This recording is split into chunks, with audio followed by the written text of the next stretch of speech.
نحمده ونستعينه ونستغفره ونعوذ بالله من شرور أنفسنا ومن سيئات أعمالنا. من يهده الله فلا مضل له ومن يضلل فلا هادي له، وأشهد أن لا إله إلا الله وحده لا شريك له، وأشهد أن محمدًا عبده ورسوله. يا أيها الذين آمنوا اتقوا الله حق تقاته ولا تموتن إلا وأنتم مسلمون. يا أيها الناس اتقوا ربكم الذي خلقكم من نفس واحدة وخلق منها زوجها وبث منهما رجالا كثيرا ونساء، واتقوا الله الذي تساءلون به والأرحام إن الله كان عليكم رقيبا.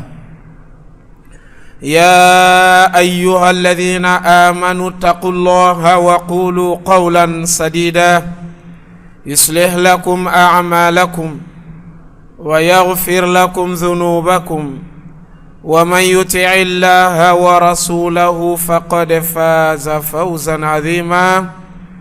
أما بعد، فإن أصدق الحديث كتاب الله تعالى، وخير الهدي هدي محمد صلى الله عليه وسلم، وشر الأمور محدثاتها، وكل محدثة بدعة، وكل بدعة ضلالة، ثم أما بعد.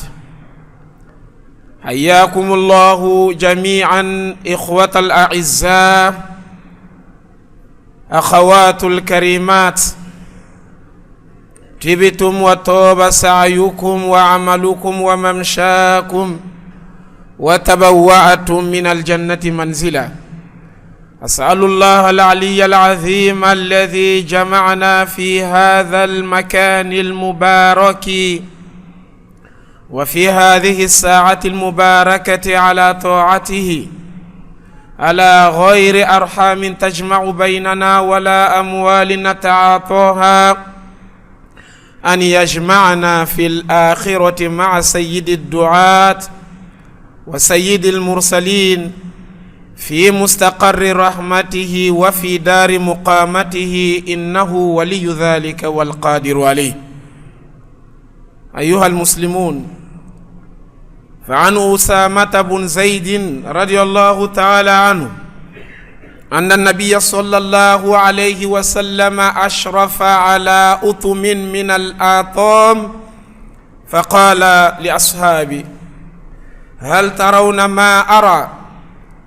إني أرى الفتنة تقع خلال بيوتكم مواقع القطر. والحديث رواه البخاري ومسلم. وعن أبي هريرة رضي الله تعالى عنه أن النبي صلى الله عليه وسلم قال: بادروا بالأعمال فتنا كقطع الليل المظلم، يصبح الرجل مؤمنا ويمسي كافرا، ويمسي مؤمنا ويصبح كافرا، يبيع دينه بعرض من الدنيا. رواه مسلم. Alhamdulillah, toute la louange et la gloire appartiennent à Allah. Nous le louons, nous le glorifions. Nous demandons son assistance. Nous implorons son pardon. Nous nous réfugions auprès de lui contre les méfaits de nos actions et contre les mauvaises conséquences de nos âmes. Quiconque Allah guide, nul ne peut l'égarer, et celui qu'Allah égare, personne ne peut le guider. J'atteste qu'il n'y a de divinité digne d'être adorée hormis Allah, l'unique sans égal ni associé, et que notre messager Muhammad sallallahu alayhi wa sallam est l'envoyé d'Allah ainsi que son serviteur. que la paix, le salut et la bénédiction d'Allah soient sur lui, sur sa famille, sur ses compagnons, ainsi que sur quiconque qui les suivra sur cette voie salutaire jusqu'au jour de la rétribution. Cela étant, chers frères en islam, je lance ce même appel que le messager d'Allah avait l'habitude de faire avant tous ses sermons, qui est appelé les croyants vers la crainte d'Allah subhanahu wa ta'ala. À ce sujet, Dieu le Très-Haut, il nous dit: ô vous qui avez cru, craignez Allah de la crainte qu'il faut, de la crainte qu'il mérite, et ne mourrez qu'en état de la pleine soumission. Serviteurs d'Allah, notre sermon d'aujourd'hui, par la permission d'Allah, va se passer sur les tentations. Et les tentations ne sont pas nouvelles, car le messager d'Allah, paix et bénédiction d'Allah sur lui, un jour à Médine, comme cela a été raconté par Oussama ibn Zayd, le messager d'Allah est monté à un endroit où tous les compagnons pouvaient le voir. Il est au-dessus d'eux, il a fait face aux compagnons. Il leur dit: est-ce que vous voyez ce que je vois? Il a d'abord passé par une interrogation et par après le messager d'Allah, il leur dit: je vois la fitna, ou je vois les fitna descendre dans vos maisons, on dirait des gouttes de pluie. Ça veut dire que chaque maison va connaître des tentations, des fitna, des épreuves. Et de même Abu Huraira radiallahu ta'ala anhu, il nous dit dans un hadith authentique transmis par Imam Muslim que le messager d'Allah nous dit: hâtez-vous, précipitez-vous pour faire des bonnes actions avant l'arrivée des tentations, avant que les tentations vous empêcheront de les accomplir. Et lorsque ces tentations vont tomber, c'est comme les ténèbres de la nuit qui va rendre noir partout.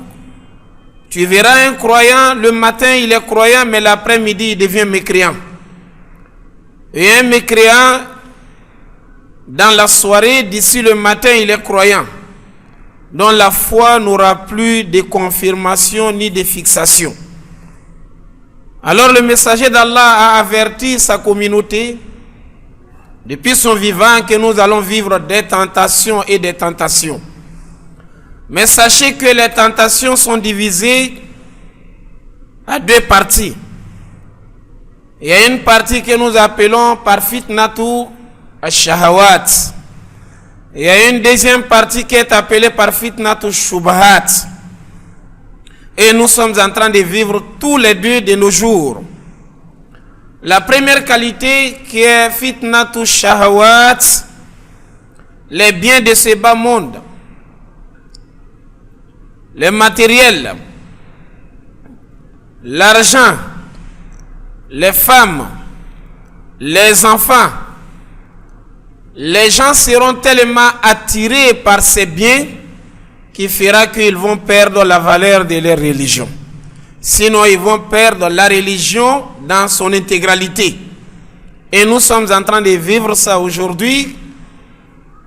Voilà que la passion est en train d'amener certains musulmans ou certains êtres humains à salir leur religion ou soit à même faire manifester leur apostasie, c'est-à-dire à quitter la religion de l'islam automatiquement. De nos jours, tu vois des péchés, des fois des péchés capitaux en train d'être régularisés ou légalisés par les musulmans d'une manière ou d'une autre. Prenons un peu le cas du vin. Allah subhanahu wa ta'ala a interdit l'alcool. Tout ce qui rend ivre est interdit.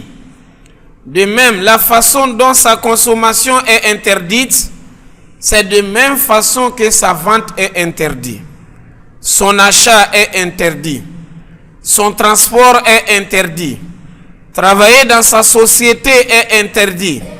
Soulever pour donner à quelqu'un est interdit. Tout ce qui facilite la consommation du vin est interdit sur un musulman. Mais de nos jours, tu verras des restaurants qui appartiennent à des musulmans. D'ailleurs, quand tu rentres dans ces restaurants souvent, tu verras les chapitres du Coran, Suratul Falaq, Suratul Nas, Suratul Ikhlas, tantôt même Ayatul Kursi accrochés dans ces restaurants. Suratul Fatiha dans ces restaurants. Tu vois tous les signes de l'islam, mais ils sont en train de vendre de l'alcool. Peut-être pour lui, il ne boit pas.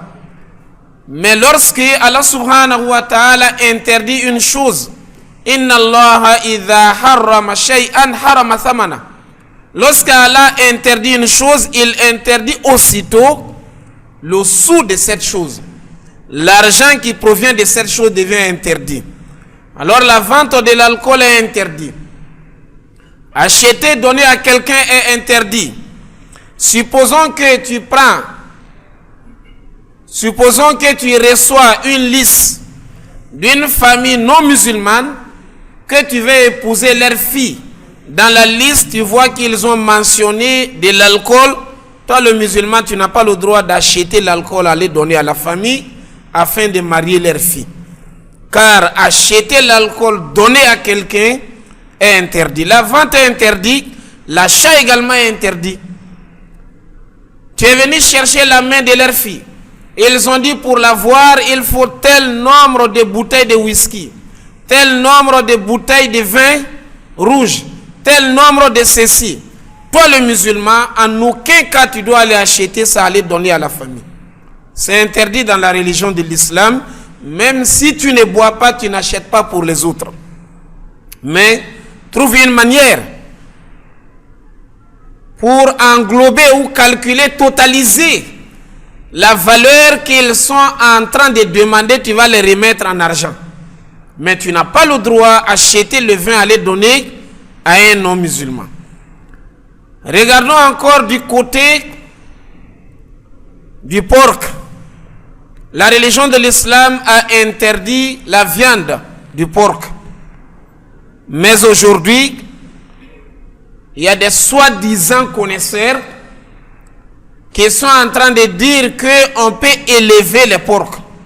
Parce que tout ce qui a été interdit dans le Coran, c'est seulement la consommation. Moi, personnellement, j'ai suivi un soi-disant oustaz en train de prêcher ce genre de choses pour dire non, on peut héberger ou on peut élever le porc. On peut également vendre le porc, mais il ne faut pas seulement consommer. Donc on voit que la fitna est en train de prendre de l'ampleur d'une manière ou d'une autre.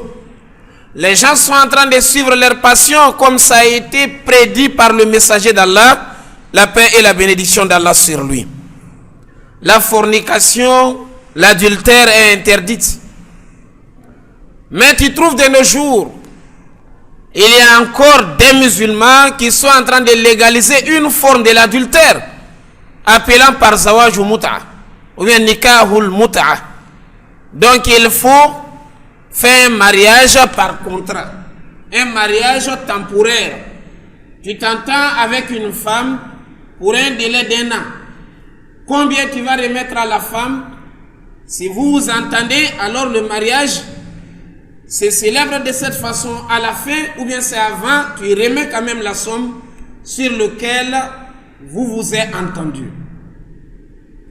Donc on voit que la fitna est en train de prendre de l'ampleur et ils font même la da'wa, c'est-à-dire ils prêchent même la légalisation de cette manière d'épouser la femme.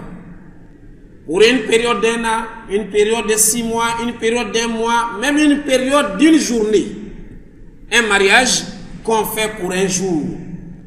Cette qualité de mariage a existé. Nous ne nions pas dans un moment très bien déterminé. Au temps du prophète, mais bien après ça a été arrêté. Et si ça avait été aussi régularisé par le messager, c'est dans certains contextes. mais le mariage en contrat n'existe plus. Mais ces tentations sont là aujourd'hui. De même, nous avons aujourd'hui le riba qui est en train de prendre des formes différentes. Lorsqu'on dit qu'il faut faire un jeu, celui-là donne ceci, l'autre donne cela, il y a un gagnant et les autres sont des perdants, ça c'est le pur haram. Maintenant, il y a d'autres manières, ça se fait même par les téléphones. Il y a un jeu que tu dois faire et on va chercher les gagnants. À la fin, un tel va gagner. Sache que si tu dois utiliser le crédit pour faire ce jeu et que tu peux te retrouver non gagnant, c'est-à-dire perdant, ça rentre déjà dans le cadre des jeux hasard. Donc c'est interdit. Ça ne se limite pas seulement qu'au Gélo, ça ne se limite pas seulement Congo Bet, mais tout ce qui contribue à rassembler de l'argent à gauche, à droite et mettre ensemble, on donne à un gagnant, les autres sont des perdants, rentre dans le cadre des jeux hasard. Donc c'est interdit dans la religion de l'islam. Donc les fitna à l'endroit des passions qui amènent les musulmans à faire les péchés d'une manière ou d'une autre. Le messager d'Allah, il nous avait dit. Parmi les fitna que le messager d'Allah a dit que ça va descendre dans vos maisons, nous avons aujourd'hui la télévision. La télévision a des profits, a des avantages, mais également a son impact sur l'éducation de nos enfants. Surtout dans ces temps de l'internet, dans ces temps de wifi, on peut regarder toutes sortes de films, on peut regarder tout programme, on peut regarder tout ce qu'on veut à travers cette télévision. Toi, le père de famille qui achète la télé, tu mets à la maison, qui paye l'abonnement ou qui est en train de payer le wifi, arrange-toi pour canaliser les chaînes que la famille va regarder. Ne mets pas toutes les chaînes à leur disposition. Sinon, c'est une fitna également qui est dans nos maisons. Voilà pourquoi on dit que nos maisons se sont transformées aujourd'hui à des cinémas, parce qu'on ne regarde que la télé là-bas. Les maisons se sont transformées à des bars, parce qu'il n'y a que des musiques. Les maisons se sont transformées à des restaurants, parce que on mange dans la maison. Les maisons se sont transformées à des hôtels, parce qu'on dort dans la maison. Mais tout ce qui est de Dieu est mis à l'écart. La maison a pris une autre forme. Alors que Allah subhanahu wa ta'ala, en conseillant ou en s'adressant aux épouses du prophète Muhammad sallallahu alayhi wa sallam, il va leur dire wadhkurna ma yutla fi buyutikunna min ayatillah. Rappelez-vous, faites le rappel de ce qui se récite dans vos maisons comme les versets d'Allah subhanahu wa ta'ala. La maison doit ressembler à la maison d'un musulman. Alors, chers frères en islam, nous avons également comme tentation de nos jours le football, dont nous sommes dans sa période. Des musulmans ils se haïssent à cause de leurs équipes. Des musulmans ils se croient des ennemis l'un de l'autre parce qu'ils ne supportent pas les mêmes clubs. Ils s'insultent d'ailleurs parce qu'ils ne se sont pas entendus. L'heure de la prière passe, il faut finir d'abord le match. À cause du match, même l'enfant, tu l'envoies en plein match, il a du mal à partir. Parce qu'il veut finir d'abord le match avant de partir. Les maillots dans les maisons d'Allah, ces maillots-là même souvent ne couvrent pas les parties honteuses qu'on a besoin de couvrir pour accomplir la prière. Allah nous dit Ya bani Adam khudhu zinatakum inda kulli masjid. Tu portes un maillot, tu amènes dans la mosquée, il y a une écriture, tu as quelqu'un derrière toi qui est en train de prier, il lit l'écriture, il est distrait dans sa prière, tu as le péché. Parce que c'est toi qui l'as dérangé. Tu as porté le maillot, tu as amené dans la mosquée. Le maillot n'a pas été la cause pour couvrir toute ta partie honteuse, c'est comme tu n'as pas prié. C'est comme tu n'as même pas prié. Alors ces maillots, voilà pourquoi j'avais dit ici, ne les amenez pas dans les mosquées. Gardez ça, portez ça ailleurs, mais la mosquée n'est pas l'endroit où on doit porter le maillot pour venir adorer Allah subhanahu wa ta'ala. أقول قولي هذا وأستغفر الله لي ولكم ولكافة المسلمين من كل ذنب أستغفروه إنه هو الغفور الرحيم.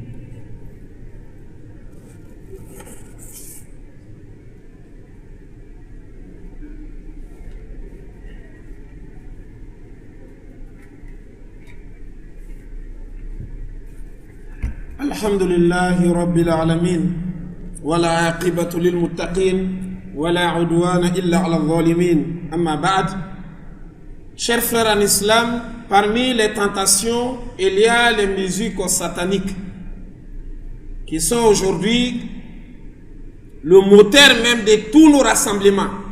Il y a un mariage, ce mariage-là ne peut jamais être bon devant nous s'il n'y a pas la musique. Il y a un baptême, il faut de la musique. La fête de Ramadan, il faut la musique. La fête de Tabaski, il faut la musique. Le téléphone est rempli avec des musiques qui n'ont rien à voir avec l'islam. Et on est arrivé au niveau même de mettre la musique même lors des prêches. Même lors des prêches. Tu vois, l'ostaz, il doit faire son rappel, mais il y a des instruments qui sont là. On commence par ça, il va continuer, ou bien on commence par le rappel et ça sera suivi par la musique. Les tentations. L'endroit de prêche, c'est l'endroit de la méditation. C'est l'endroit dans lequel tu dois penser à Allah. Mais si là-bas encore il y a de la musique, tout ce qui nous reste, c'est amener la musique maintenant au cimetière. Il n'y a plus d'endroit où il n'y a pas de musique. Alors, chers frères en islam, ça, ce sont des tentations, quelques tentations qui visent les tentations de la passion. Maintenant, il y a les tentations de l'ambiguïté que nous appelons par fitnat shubuhat. Ça aussi, ça a pris de l'ampleur tellement de nos jours.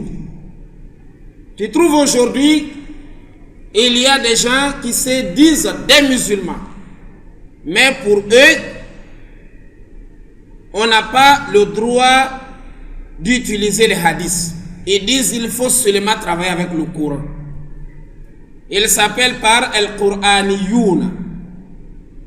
Les Qur'anites, pour eux, on ne travaille pas avec les hadiths, mais seulement avec le Coran. Mais lorsque tu les demandes, même la prière que tu as accomplie là, est-ce que la pratique là est venue dans le Coran? Voici comment il faut faire le ruku.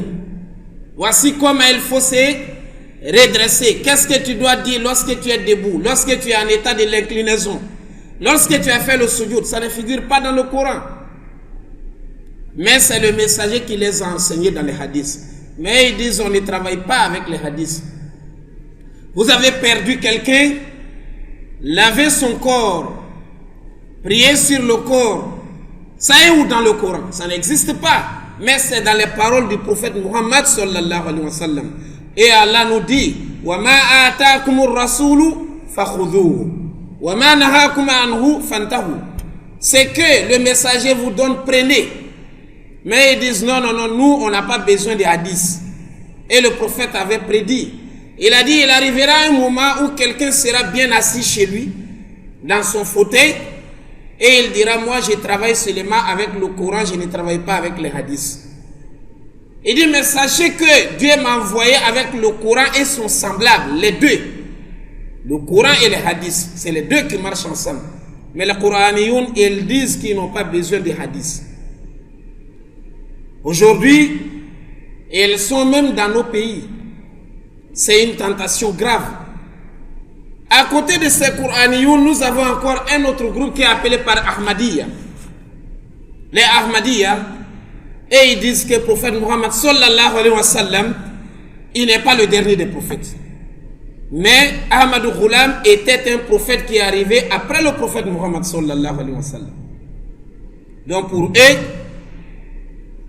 il y a des prophètes qui viendront toujours après le prophète Muhammad. donc en contradiction totale avec le verset du Coran qui dit Ma kana Muhammadun aba ahadi min rijalikum walakin Rasulallahi wa khataman nabiyyin. Allah a dit il est le dernier des prophètes. Vous dites non, il n'est pas le dernier des prophètes. Mais vous êtes en train de contredire la parole d'Allah. Mais c'est Ahmadiyya. Ils s'autoproclament des musulmans. Ils disent qu'ils sont musulmans. Mais ils contredisent les textes clairs du Coran qui dit que le prophète Muhammad est le dernier. Et lui aussi, le messager a dit je suis le dernier. Et vous aussi, vous êtes la dernière des communautés. Mais ils disent non, c'est pas ça. Voici une tentation. On viendra te dire non, Ahmadou Ghulam, il était un prophète. Un autre groupe, chers frères en islam, c'est Al-Khawarij. Ceux-là, ils ont existé depuis le temps d'Ali. Et ils ont traité Ali même pour un kafir. Ali ibn Abi Talib, ils ont dit qu'Ali est un kafir. Les Khawarij se sont rebellés. Ils ont quitté Médine, ils sont allés dans un village hors de Médine, aller se rassembler. Un homme de 16 000 personnes qui disent à Ali là, il n'est plus musulman. Ali ibn Abi Talib, celui qui a marié la fille du prophète, ou non, il n'est plus musulman. Pourquoi? Parce qu'il a jugé des hommes. Ça, c'est donné à Allah.